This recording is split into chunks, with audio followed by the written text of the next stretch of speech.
Welcome back to Happy Snapping, the podcast where we talk to inspiring, interesting, and creative individuals about photography, the art of the camera gear, and everything under the moon.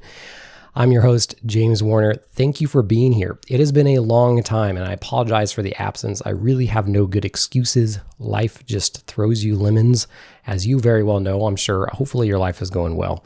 My life has been well. It's just been crazy busy. So I'm happy to sit down and talk with people, and I'm so excited about this conversation that I got to have with longtime subscriber and Snappiness 4 member Corey about Foveon. Sigma cameras and Foveon. So he's a longtime Sigma shooter, and I have experience with this system, but less than he. And so I wanted to talk to him more and just bounce my ideas and thoughts personally about this system with him. I reached out asking people who would be willing to come on the show about Foveon. A lot of people reached out to me. So thank you for everyone who did that. We ended up going with Corey. I just knew him. It ended up working out. He reached out first, but maybe in the future I'll have someone else on to have some different perspectives. I sure appreciate all that. So we're going to talk about Foveon. If we're ever going to get a full frame Foveon camera, I give you the latest report on that. We talk about working with these files, kind of the pros and cons of Foveon cameras. And yeah, I think it'll be really interesting whether you're in the system already, just to bounce thoughts around, or if you're considering going into the system at some point. You should know. There's definitely things you should know about Foveon. So that's a cool conversation. Also, to give you an update just about some other fun things going on the channel. Right now, I'm shooting this on the Yongnuo YN455. That's the Android-powered mirrorless Micro Four Thirds mirrorless camera that I made a video about recently. That camera's crazy. I'm shooting on it, one, to test it, but then two, because I had some technical difficulties with my other camera. You can follow me on Threads if you haven't already, and you can see what happened to that. It's a travesty, but it's okay. It'll work out in a couple weeks. Anyway, so you can see the video quality. We'll see how it turns out. The color profile looks a little wonky, so we'll see what it looks like when I boot it on the computer. Got this cool, huge screen though, which is awesome. Yongnuo also sent me a plethora of lenses, so you'll probably see these on Instagram or YouTube Shorts or on Threads. Once again, another plug. So a couple Micro Four Thirds lenses and then some for Sony E and some other systems. So super exciting stuff. These are really inexpensive autofocusing lenses, and my initial thoughts are really good, like good quality build, good quality optics. It's just so cool that there's so many of these Chinese companies making lenses nowadays, making these third-party lenses that are cheap and just really good. So the lens availability is awesome nowadays. It couldn't be any better. And speaking of lenses, I don't know if you've had a chance to check out my video where I bought a bunch of lenses from Japan. I've actually already sold a lot of them.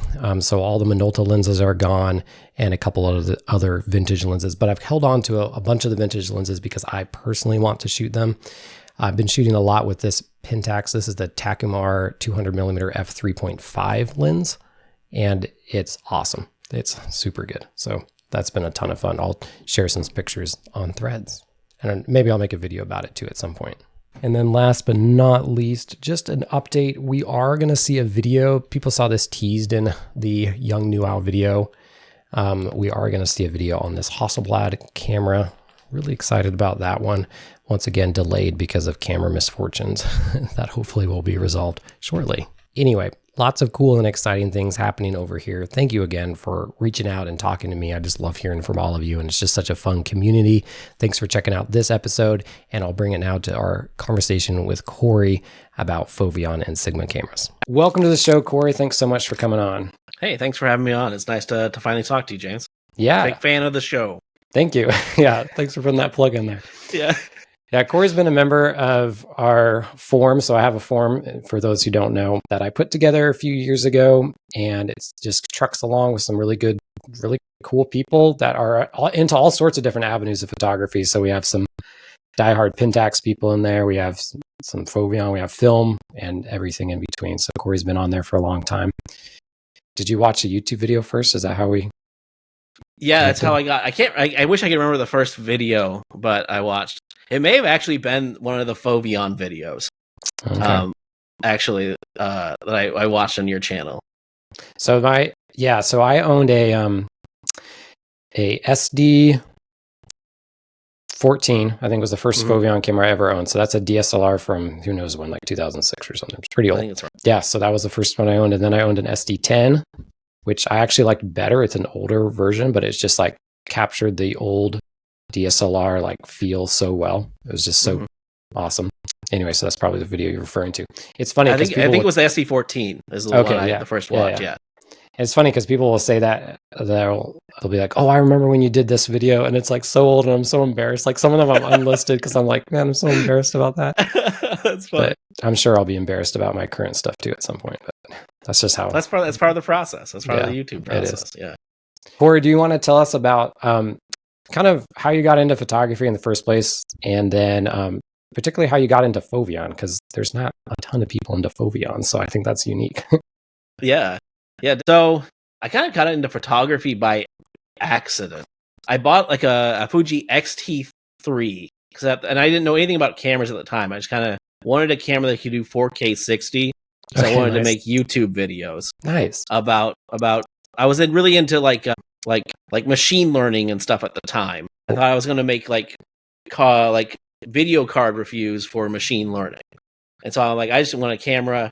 I didn't realize, of course, that I didn't need 4K 60 to do YouTube videos, but I just Googled it and I came across a couple videos, people saying, buy an X-T3, it's one of the better 4K 60 cameras. So I did. And then the thing with the YouTube, of course, I never actually made any videos. And so it just kind of sat in my closet for, I don't know, like a year or two. And then one day I'm just trying to meet people. And so I saw my community college was hosting a community education beginners photography class. I'm like, well, I already have the camera. I already paid for it. I might as well, use it, get some use out of it. And so I went and I ended up falling in love with it almost immediately. And so, yeah, that's kind of my intro to photography. So how then did you jump from a Fuji X-T3 into like the Foveon rabbit hole? Because that's like Fuji's can definitely be used by professionals. I'm not saying it's a beginner camera, but that is a camera that comes up when you Google. But a Foveon camera does not come up when you say like 4K 60 camera or whatever. Right. So how did you jump from that to like the super niche rabbit hole of Foveon? I think I've always kind of been interested in. I got interested in CCD cameras. I used to be really into handy cams and mini DV cameras. I really liked those, and so I had in my head that I really liked CCDs. So I became interested in CCD cameras, and I started looking at those.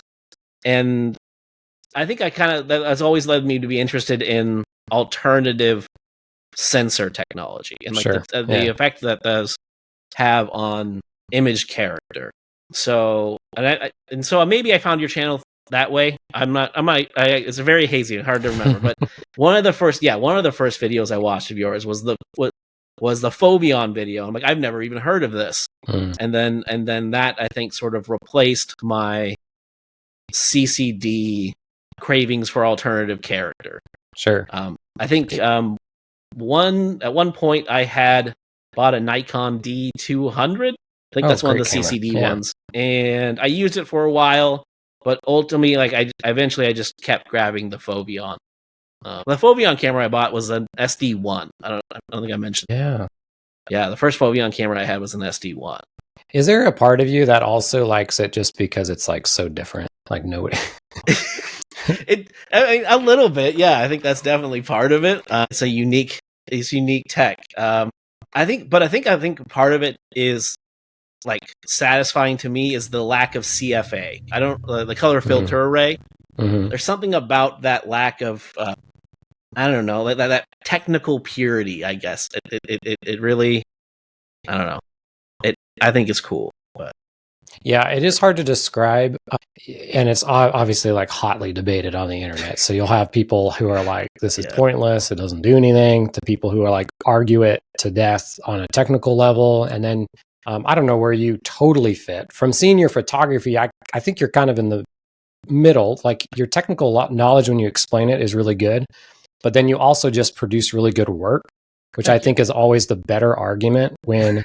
And it's not like you're going around telling everyone that's the best cameras ever, but everyone should buy it. But that's just always funny when I see people arguing. I'm like, no one has shown their photos in this whole thread. I don't know. Is that a good camera or not? I don't know. We would never know. No one's taking pictures. Well, thank you. No, I appreciate that.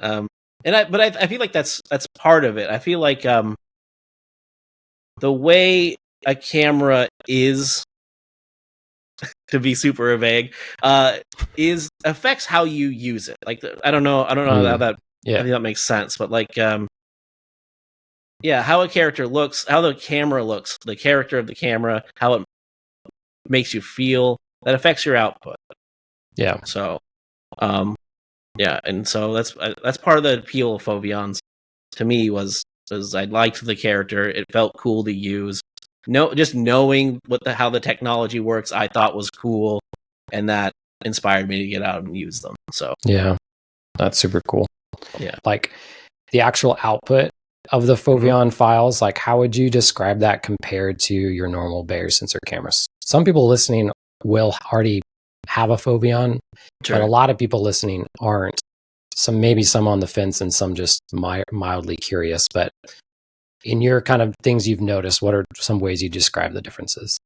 I think, okay, so one of the differences I noticed is in small fine detail, like leaves, foliage, that kind of things. It tends to hold it better than CFAs, which I think is due to the demosaicing process. Yeah, demosaicing, Yep. I'm not super sure about that. I think the thing I thought of the most when I first saw your video about Foveons was it reminded me a lot of mini DV camcorders. It's sort of like almost like kind of a muted palette, I guess, which is, but it's not entirely true either because there's a lot of very detail-rich color you can get out of it. I don't know. It's but it almost is very like, hard to characterize. Yeah, it's not like a flat cinema profile or anything, but it is in the sense that it almost does give you like something more to work. Like there's almost like more depth to that information that you can then work with later. Yeah, I've noticed that too. I actually have gotten, with my more modern Sigma cameras, I've gotten a lot of like straight out of camera JPEGs I've really liked. I think the modern ones do a really good job with that. My older DSLRs, not as much. I felt like I always had to tweak though. They were just like all over the place sometimes. But I do think that's where the power of Foveon lies, is in the editing, like the after the fact. I don't know if that's for you or if you also shoot out JPEGs sometimes and just keep those. I almost entirely shot RAW.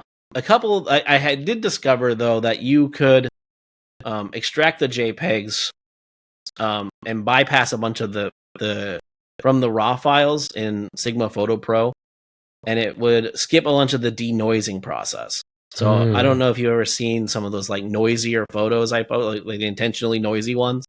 That's how I got those, was by skipping the demosaicing or the denoising process by using the JPEG extraction. A lot of the times, other than like adjusting, like saturation was one I moved around quite a bit, and exposure is tough with Foveons. So I would adjust that a lot.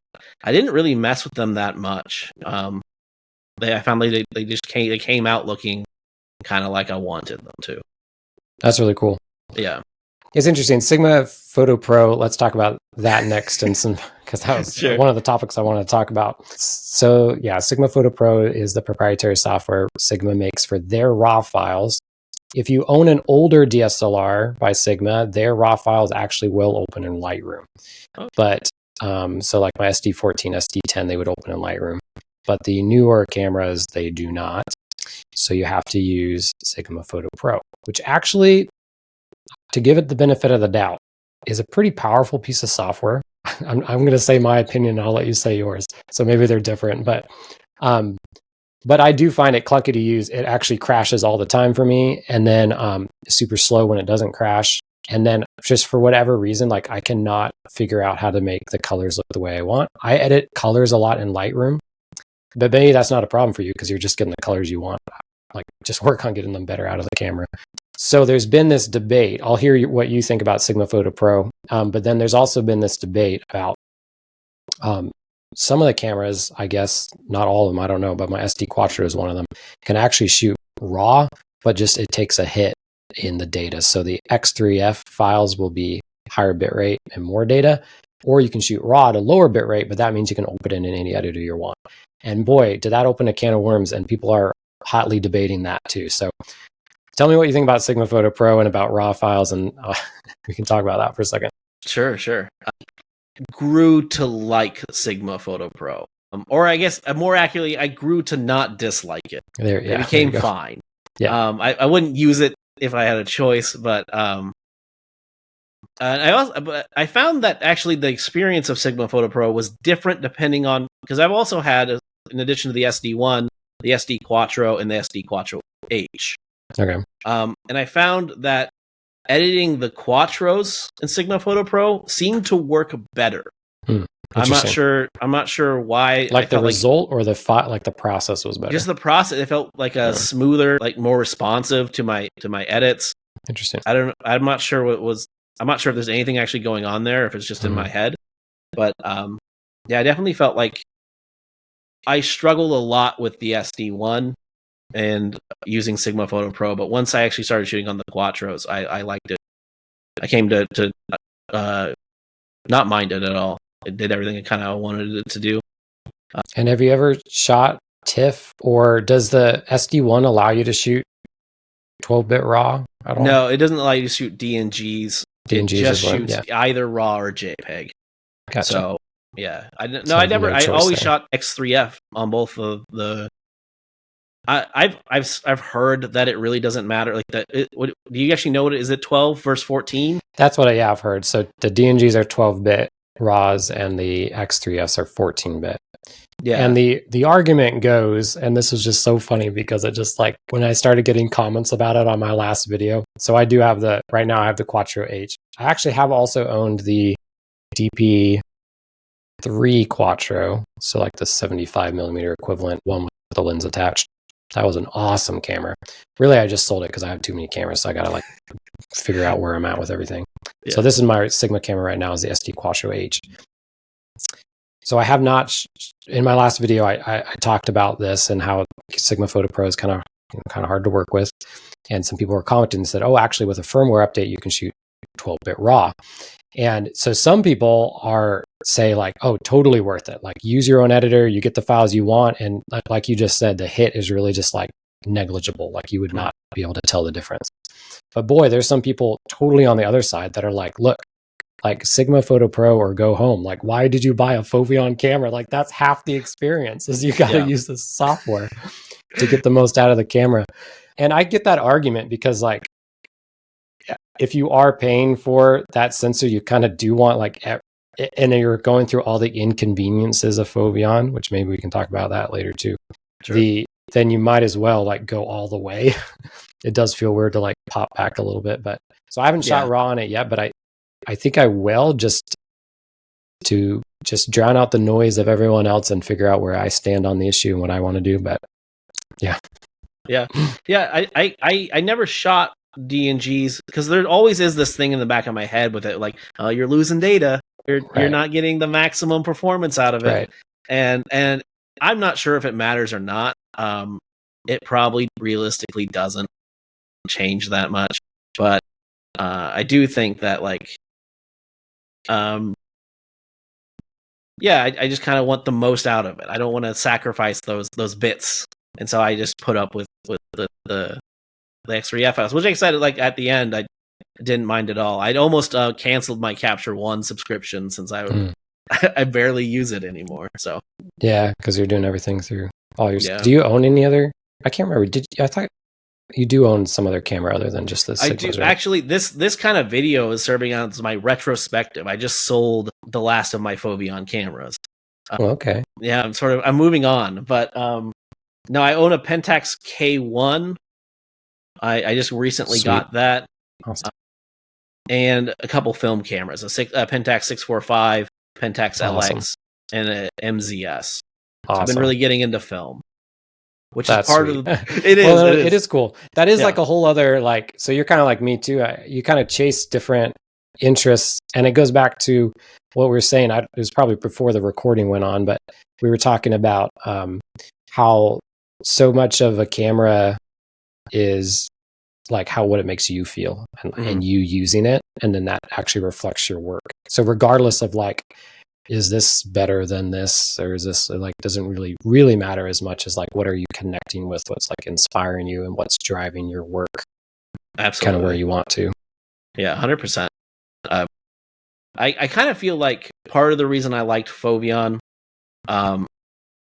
was because it's sort of I've never liked when people say Foveon looks like film, but I think it's its own distinct thing, and I think that kind of diminishes Foveon a little bit, you know. But I do think it looks less digital, and that was part of my attraction to it. Sure. But I think over time I slowly began to realize that my shooting film was becoming inevitable.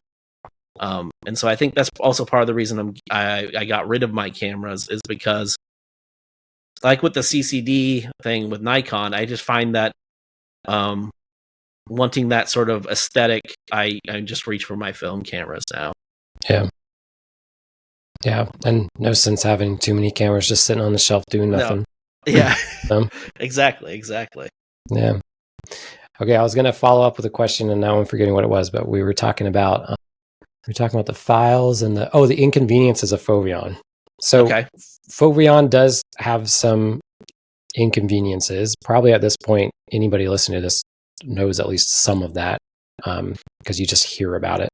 Yeah. But if not, let's go through some of those. So I think it would be a totally different conversation if a Foveon sensor camera just acted like any other different camera, like a CMOS camera, but just had a different sensor. Then it would just be a totally different conversation.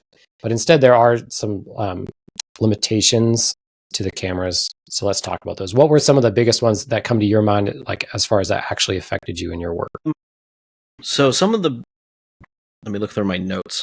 I actually think, for me, there weren't that many cons to Foveon. The typical ones you hear about, the ISO performance is a big one for people. But really, for me, the biggest drawback was the mount itself. The Sigma's SA mount. And because the only person that ever produced lenses for it were Sigma, and it kind of feels like the lenses they made for it were lenses they made for other cameras, DSLRs, and then just kind of put the SA mount on it. I will say, with the exception of the 18-35, f1.8, and the 50-100, those feels like cameras or lenses that they specifically built for Foveon cameras. Yeah, and I have both of those. So I ended up I've tried a lot of different lenses for these Foveon cameras, and I have landed on the 18-35, the 50-100, and a 100-400, which is not because it's like these other two just like blow me away. The quality is like super good, but the other one, the quality is good, and I got a deal on it because the autofocus was broken, and autofocus on this camera is terrible, so I just manual focus anyway, and it works out great. But yeah, I've sold a bunch of other ones that looked like they'd be good, but just like did not really come out to the quality I want. But I agree, it is a limitation.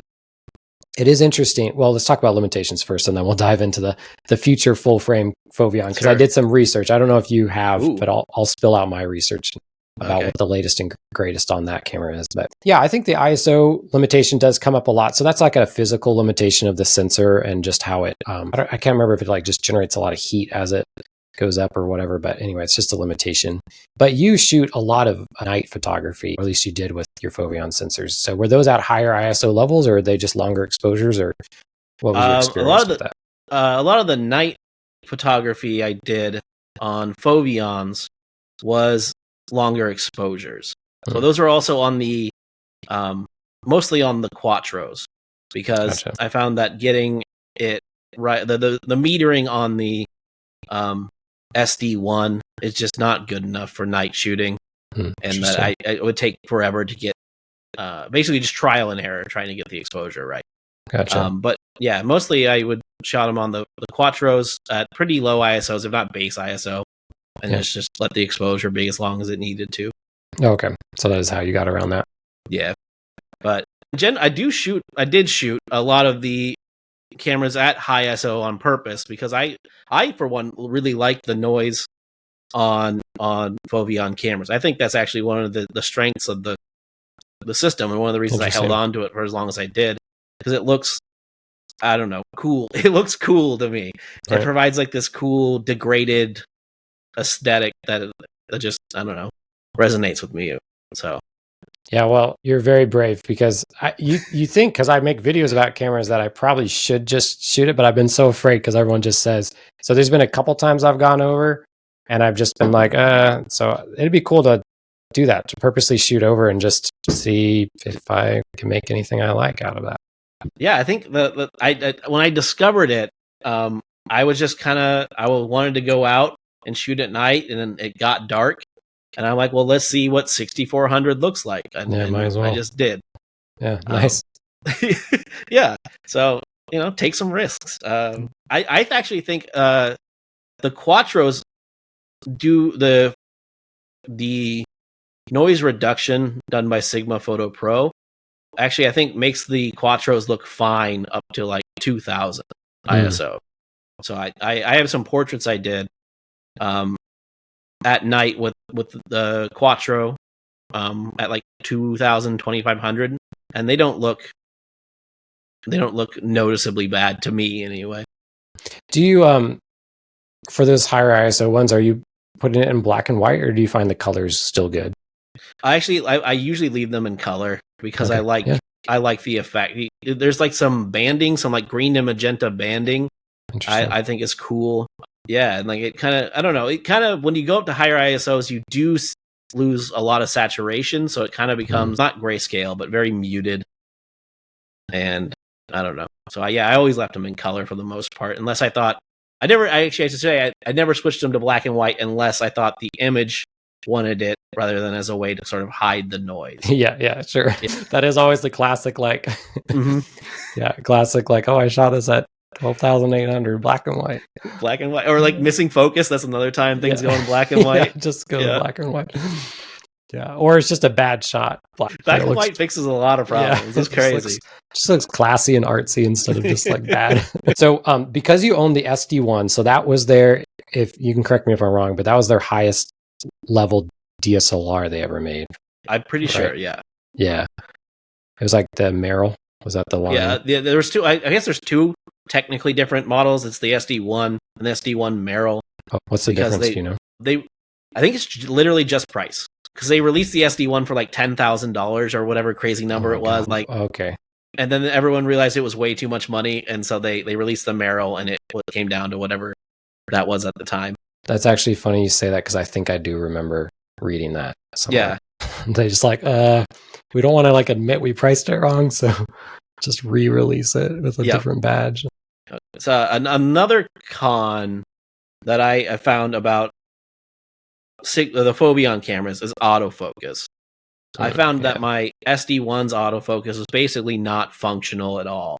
I've read other people saying that it's fine, so maybe I just got a weird copy. But even with like the art lens, it would not focus consistently or on the thing that I wanted it to. And so I mostly shot the SD1 as like a manual focus camera. Sure. Which has been nice. And on your Quattros, did you notice a difference, or is it kind of the same? The autofocus was much better on the Quattros. I felt like it was very usable. It's not, mind blowing or anything, but I don't feel like it's any worse than. That's probably worse than my K1. But I already feel like the K1 is probably better than I'll ever need for autofocus. Sure. Yeah. So I have a very low bar for it. Yeah, that's right. Well, that's what's funny. When I make video reviews and I talk about autofocus, I almost feel silly talking about autofocus, because I'm like, look, coming from my perspective, like I've used the worst. And so when I say I'm like, this one has great autofocus, like to me, great autofocus is like what people would not consider great. But just because I'm used to like horrible stuff. And I haven't used any new camera. So like, I don't know. I'm sure they're way better, but I just don't know. Well, the thing, I have a whole soapbox rant about autofocus, where like I feel like modern autofocus is already way better than most people will ever like want.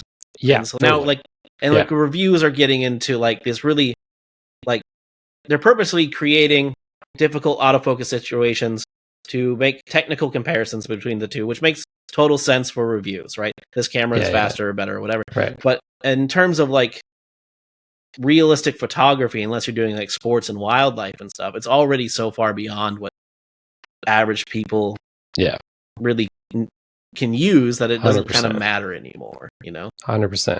And I felt like the Quattros crossed that bar for me of being like good enough. It never hurt me. I never missed a shot because of it. No. Yeah, I found autofocus on the Quattro to be exactly what you're saying. It's just fine. It reminds me of like a little bit better than the Pentax K1 in live view. So Pentax K1 in live view is pretty bad. Yeah. So it's better than that, but not quite to normal Pentax. But so yeah, if my kids are like moving around slowly with certain lenses, it does just fine. Other lenses I've tried and it struggled more, especially with like telephoto ones for what amount of compression or something. I don't know. It just like really struggled. But yeah, you're not shooting anything fast with it. Maybe something slowly moving and yeah. I feel like that's true. Of like, I think it's good enough for anything you can realistically shoot with the camera.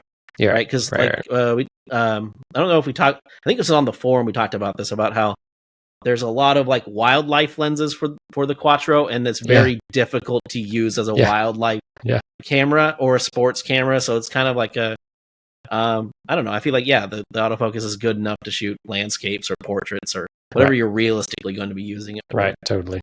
I bought, that conversation was partly spurred by, I bought a Sigma mount, Sigma 500 millimeter f4.5 or whatever 4 lens, which was huge, the largest lens I've ever owned.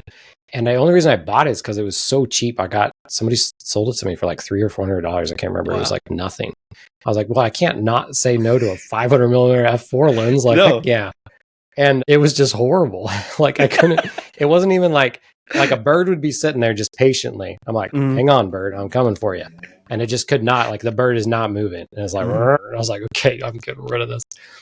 The good news about those lenses is there actually is a Sigma SA to L mount and Sigma SA to Sony E mount.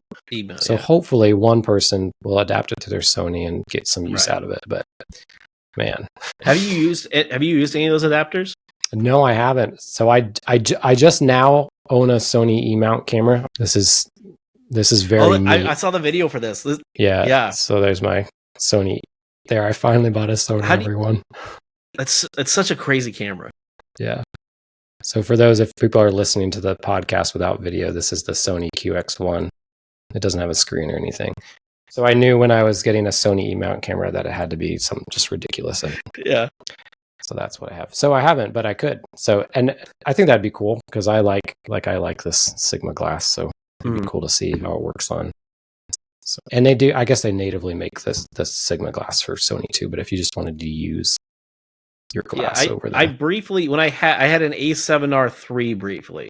And so the plan going into that was that I was just going to adapt my SA mount glass, and it made getting into the mount super affordable because I had this all my existing lenses, and it wound up just not working out because the Sigma lenses are all huge, even like the pretty normal size ones. They're all huge and heavy, and it just found it to be really awkward on that small especially body. With that extra adapter in the way, then it makes everything super front heavy. People don't think about that all the time with adapters, but it really changes the usability of the lens.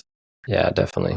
And that was actually part of the reason I got into the K mount and starting to get rid of SA mount stuff. Is just I was tired of feeling like it was such a burden to go out. That was really impacting my ability to go out and take photos. It was so big and clunky and heavy, which is funny to say when you have a K1 because it feels because the lenses are so much more compact. It actually feels like a lighter system. Yeah, that's a good point. Pentax has oddly focused on sometimes slower but much more compact lenses, and they do have some interesting ones, or just some of their old manual glass is pretty small too. Yeah, so that is interesting. Yeah, I really like hand holding. It just feels like a really beefy grip, but not that heavy. No, it doesn't feel like a kilogram when you're using it. So, okay, so here's something I've always wanted to talk about, but no one has ever mentioned about the Quattros. Okay. So you could hold up your Quattro so people can know what they look like. So the placement of the viewfinder, right, always gets commented on of being really weird. Yeah. it is actually I loved it. And like, cause when I found as someone who shoots mostly in portrait orientation, that when you tilt the camera, it's much more comfortable than when your EVF is further down, because it means you have to hold the camera higher up relative to your face. And so like it makes it a lot more comfortable to shoot in portrait handheld. That's a really good point. Further to is that the left or the right? I can't, it's hard to remember off my head. Yeah. The normal position. No, that is a good point. So yeah, so the Quattro viewfinder is like in the middle. It's actually more to the right and instead of more to the left. And then so it's kind of the middle right.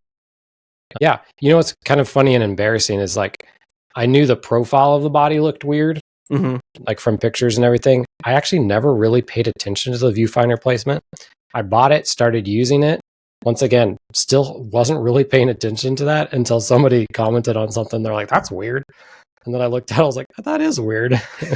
But it really doesn't feel weird, I guess is the point I'm trying to make. Like I was using it and it didn't feel like I had to like use the camera any differently.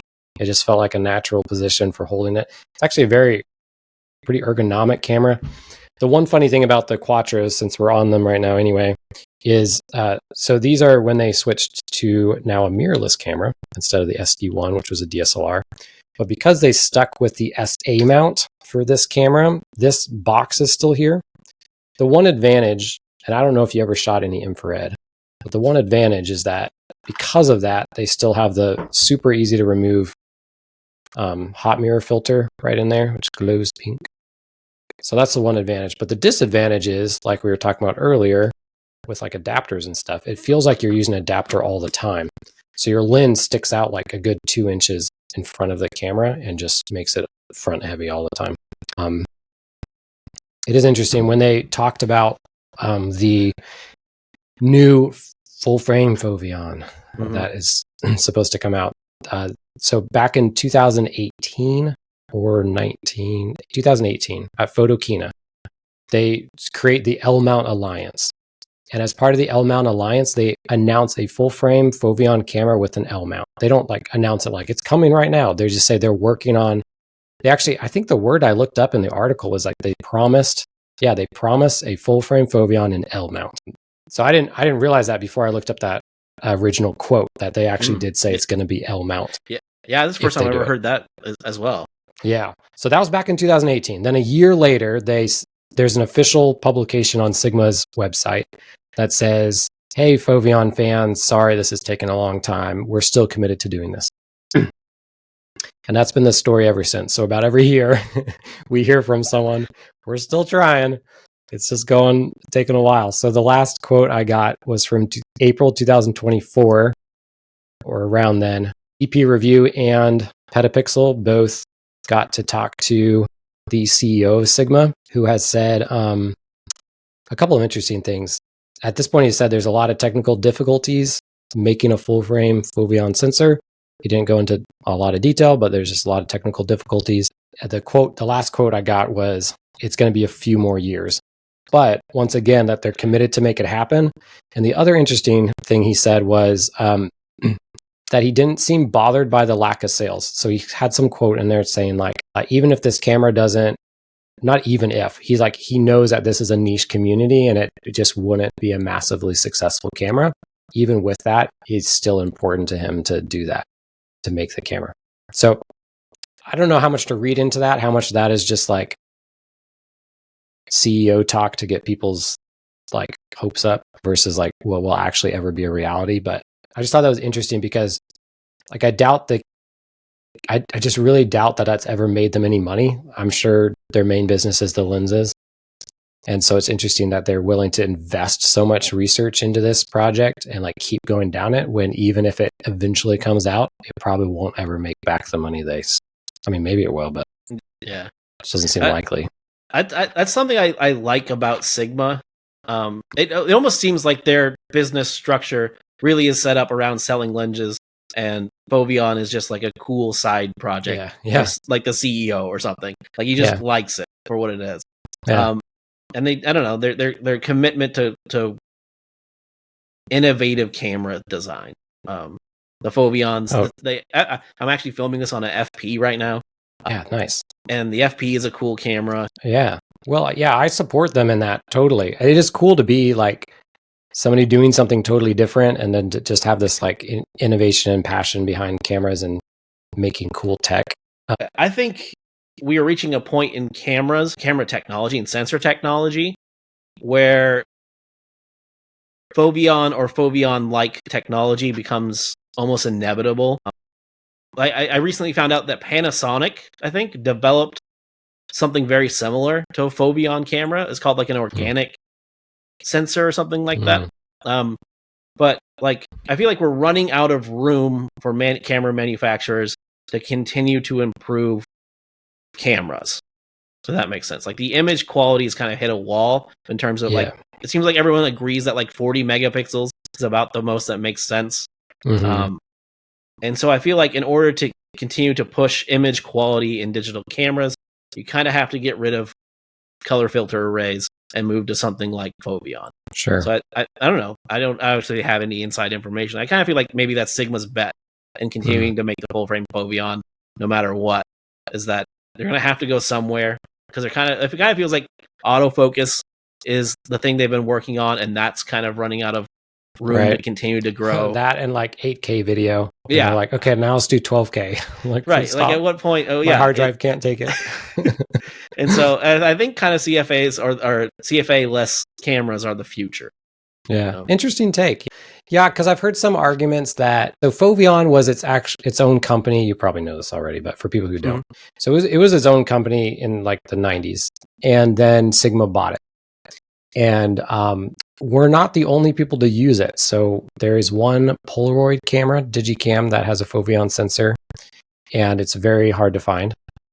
And so the only like ultra compact Foveon sensor camera was Polaroid. And that's then cool. There were some agreements with some other companies, like Hasselblad had a demo out there with a Foveon sensor, and those other ones, to my knowledge, never came to be. So, but there's kind of this argument that I hear sometimes that the problems that Foveon was trying to solve in the late 90s and early 2000s just don't exist anymore. Those original problems, in the sense that they were kind of like, we had like a limitation on megapixels. So resolution was a problem that Foveon was solving. And now that we have like huge, like it's like the lower level Fuji XT50 or something has like 40 megapixels. Or I might be making that up, but I was looking at it. I think you're right. I think it has the new sensor. That's crazy that we're there already. So that's one argument. So that's interesting to hear your take on it, that like maybe in some weird way it actually ends up circling back, but for a different reason. Like maybe we're not trying to necessarily, like we're now even trying to step even further than what CMOS can take us, or with color filter arrays. Yeah, I think the next boundary is like color information rather than spatial resolution, which at like you mentioned, like in the middle portions of megapixels, it becomes the same thing. But like once we've hit this wall of like, it doesn't make any more sense to squeeze more pixels onto a sensor, the only way to get more color information is by setting up the sensor differently. I'm curious, tell me about some of your favorite photos that you were able to capture while using some of these Foveon cameras. Okay. Yeah, I think, well, this photo here is one of my favorites. It's also one of the high ISO shots. I was really big into using the high ISO for a long time, and I don't know, this is one of my favorites. Yeah, I think the headlights right at the end of the drive really make that's the perfect spot for it too. They're small enough that you might not at first you don't totally notice them, except that it's the only thing that's super bright. And so your eyes immediately go to it, even though it's super small. Yeah. And this is kind of like, I think typical of what I aim for in photography, and also what I think is really nice about Foveons is that it's kind of like a vibes camera. Yeah. And I just like the vibes of this, kind of this moody, atmospheric shot, rather than technical fidelity, you know? Yeah, which is a great lesson for anyone with any camera. I've had to slowly learn that, like walk back my technical skills Mhm. because camera YouTube like taught me to never blow my highlights, never, all these things. And it's like, okay, actually like break those rules sometimes. It's cool. Yeah. So is this one monochrome or is it just really colorless? No, it's just really desaturated. It was a really Yeah. gray day. Uh-huh. And then the high ISO desaturation, it almost is basically monochrome, but it's not actually. Yeah, that's a great example of what we were talking about earlier. That's so cool. Yeah. Here's one I want to show. I always get really like uncomfortable. I don't know, maybe you have some insight into this about sharing my photos when talking about a camera, because like here's some good photos, and then I don't know, I don't feel like my photos are amazing, and so it kind of like I feel like I'm never doing the camera justice. You know what I mean? Yeah, no, I definitely feel that way. It's funny because I think people think because I share my photos online that they probably think I'm a great photographer. Mm-hmm. They're like, wow, this guy's so full of himself. These photos are terrible. But I really don't. But I like to encourage everyone to anyway, because there's actually a lot of supportive people there is what I've noticed. Like everyone's super nice about it. And then I don't know, I just feel like the greatest growth and like satisfaction is when other people can see and enjoy your photos. Right. It's still satisfying to myself, but it's cool when I can share something I like and then someone else is like, yeah, that is cool. I see what you're going for. Right. But yeah, I definitely don't. Sometimes I am a little self-conscious, but I think most people get it. They're like, yeah, okay, he's just right, just sharing what he likes. This is a cool photo. Yeah, and this is one that touches on what I was talking about with the fine detail and the color. Mm. And I just like the color contrast, and if you really dig into it, if you want to pixel peep it, there's a lot of detail left in the tree in the background, and cool things to find when you're pixel peeping foveons. Yeah, the colors look great, and then like you said, the color contrast between the orange and the blue, and then to the green, and then how you framed that one in the middle looks really cool, just from a layering framing perspective. It's very pretty. I always like the colors in this photo. It's one of my favorite normal photos out of the foveons that I have. So this is also something I noticed about your photography when you started sharing on the forum, was that you weren't afraid to let the shadows get really dark. Like so we've kind of gone through a phase of like HDR, and I think especially because people do a lot of photography on their phones, they like expect everything to be like, and so all the shadows are lifted. So that's actually interesting. That's something I learned from looking at your photography, was like, oh, maybe I'll just let my blacks just fall all the way off and not recover them, just to recover them. And it's you anyway, this just works so well and would be a totally different image if you tried to pull that back. Yeah, I've never had that for whatever reason. I never learned that never blow your highlights and never crush your shadows thing. Yeah, good. And I think it looks more natural to let your blacks go to zero or to pure black. It's part of what I like about night photography is that it reduces the blackness reduces the amount of information, which makes it easier for you as the photographer sort of to only show the things you want to show, rather than feeling like every part of my image needs to have detail in it in order for it to be good or interesting or whatever. Right. Yeah, you do a lot of photography that it is like almost like, here's this thing framed with just black. This thing that's standing out. Do you have any examples of that you can pull up? Okay, so this one, if my notes are correct, came out of the SD Quattro. Is this one also a high ISO one, or is this one on a tripod and longer? This one's on a tripod. I don't know. Let me see what the EXIF says. Yeah, it's ISO 100. Yeah. So it's base ISO 5 seconds. What's the aperture at? You got a nice little starburst over there. It's actually only 3.5, which is weird because I thought it would be deeper than that with the starburst. But yeah, tell us what you like about this photo.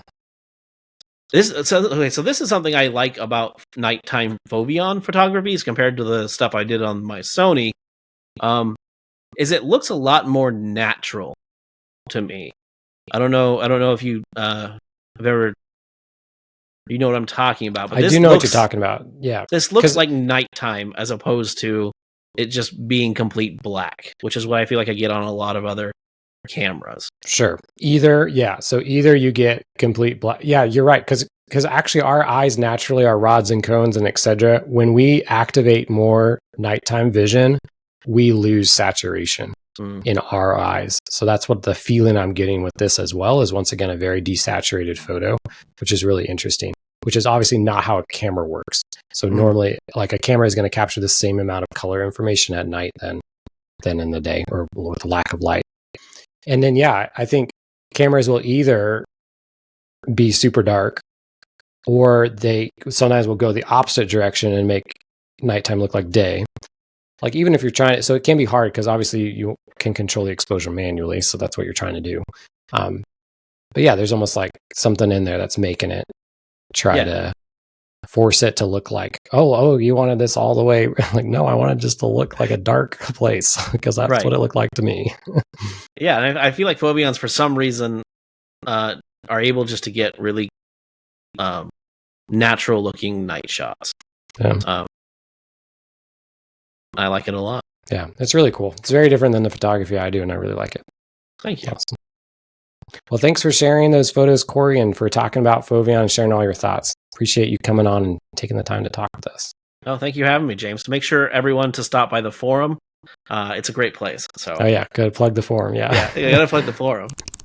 Thanks for joining me for this episode of Happy Snappin'. I hope you found this discussion insightful. I have many more episodes in the works with creative and interesting photographers, so subscribe if you want to see more of those. I'd also love to hear your comments and thoughts about this episode and any general questions you may have or suggestions for future episodes, so please leave those. You'll find more information about this podcast along with a forum for like-minded photographers and more at www.snappiness.space. All right, go out there and take pictures wherever you are and with whatever gear you have. And until next time, happy snapping.